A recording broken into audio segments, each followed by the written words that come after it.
Right, there's a question on electric fields. State what is meant by an electric field. Right, there are two definitions, but one is a bit outdated and is almost fading away, where we could say an electric field is a region, right, a region around a charged particle where another charged particle will experience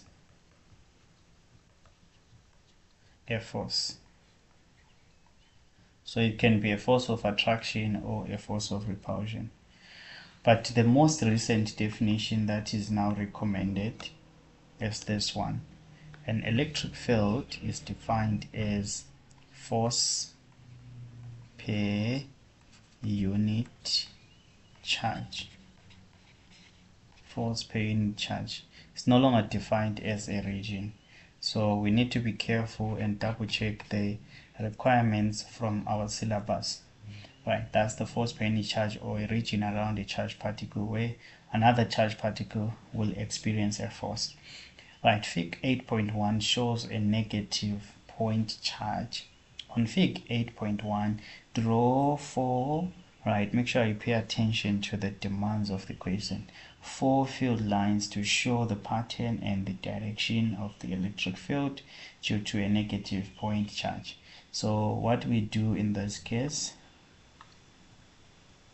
right, we'll draw 4 lines, right, passing through. So the first one starts here going up, right, I'll have another one down here, let me move it there, right, super, another one there, great, another one coming through the side. Okay, let me try to move it up.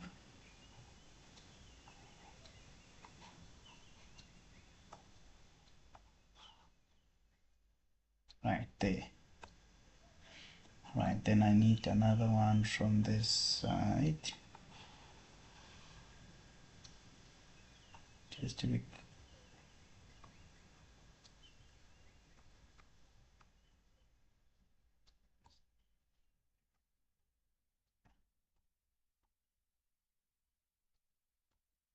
super. Then now I'm going to put some arrows, but make sure that they are all equal in terms of length, right? So this will be my 4 field lines. They're always pointing inwards towards a negatively charged particle. If it was a positively charged particle, then we would have the arrows pointing outwards. Alright, now let's move on to the next one. The potential difference PD of lightning strike is 2.9 times 10 to the power 8 volts. The energy transferred by the lightning strike is 4.5 times 10 to the power 5 megajoules. So what is important also is to understand those prefixes, right? What does mega imply? The mega,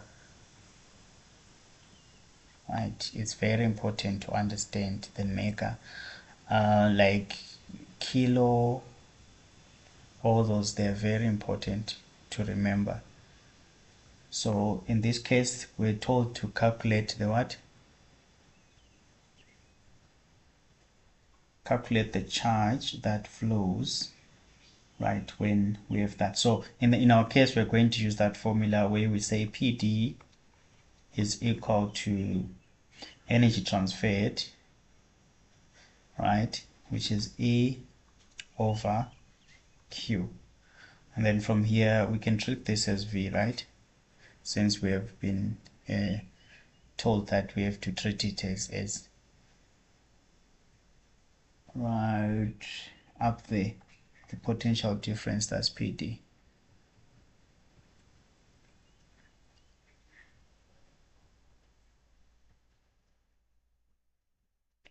So that means from here we are saying Q is equal to E over the potential difference, right?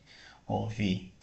So the energy that we have is how much? That is 4.5 times 10 to the power 5, and then times 10 to the power 6, because mega is times 10 to the power 6.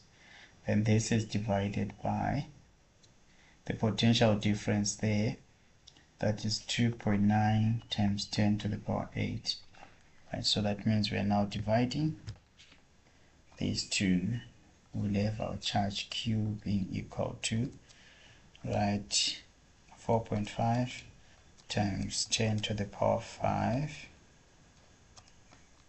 then times 10 to the power 6. This is divided by 2.9 times 10 to the power 8. Right, this will give us 1551.72. So if you look around, you see that most of our values were given to two significant figures. So that means we can round off these to two significant figures, which is approximately 1600 coulombs. 1600 coulombs. Right. The current in a lamp is 2 amps. The lamp is switched on for a time of 120 seconds. Calculate the charge that flows. So we also need another formula that links charge and current. This one was linking charge, energy, and voltage. There's another one which links, so remember from definition, current is the rate of flow of charge. So that means Q in this case will be equal to IT. Then from here we're saying Q is equal to I is 2.0 times 120. So this will give us 240 coulombs again. 240 coulombs. Right, so this is what we have here. I hope you got this one right. It wasn't really tough, but very tricky. Make sure you check the definition